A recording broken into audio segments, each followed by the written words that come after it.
Hello and welcome to Inside Unreal, where you can see how to make content using Unreal Engine 4 tools and technology. I'm Zach Parrish, and I'm joined today by Epic Games senior visual effects artist Tim Elek. Hey Tim. Hi Zach. Now, you worked on several of the environmental and weapon effects in Epic's Infiltrator tech demo, is that correct? Yes. Now, can you talk to us about some of the effects that you worked on? I created primarily environment effects and weapon effects, muzzle flashes, impacts, tracers, and then the environment effects would typically include water, smoke, any kind of haze or atmosphere. Now, we're going to be splitting this up into two separate parts. We're going to do one part with some of the effects you worked on, and then we'll save some for another video. So what are we going to take a look at here in this first video? This first video we're going to look at Muzzle Flash. First I'm going to open the effect in Unreal Cascade. And here you can see there's quite a few components to this effect. And I really only want to pay attention to this one element here, which is this large conical shape coming out of the end of the muzzle. Mm-hmm. And I think this is one of the most important elements to this effect because it really helps show the power and size of the projectile that's probably coming out of the end of this weapon. Okay. And then another element that we have, which is new to Unreal Engine 4, is the ability to emit light into the world using our particle lights. And these particle lights are controlled using traditional cascade modules. And light properties are all based off of the initial size and color of the actual particle.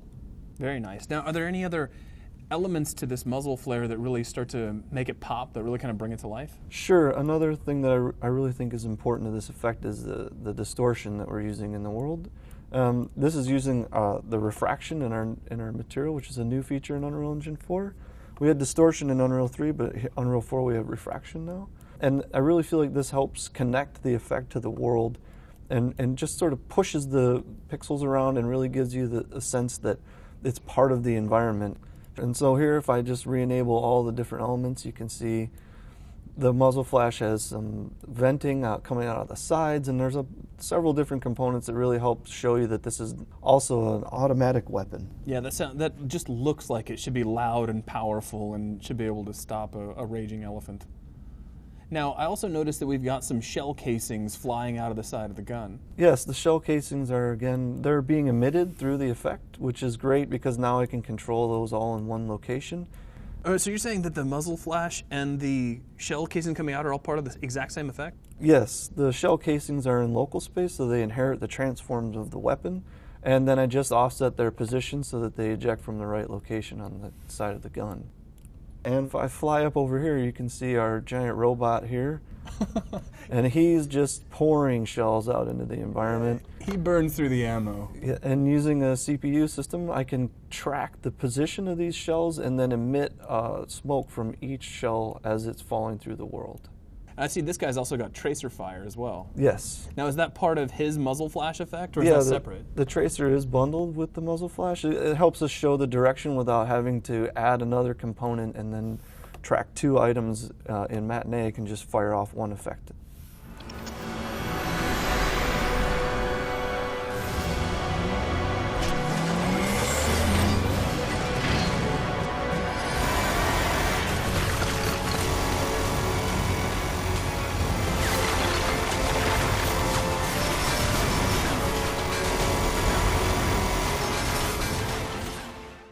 Okay, so these are some of the impact effects that were seen at the very tail end of Infiltrator when the flying robot is shooting at the ground? Yes, and typically when we're creating an impact effect, there's a couple things we keep in mind.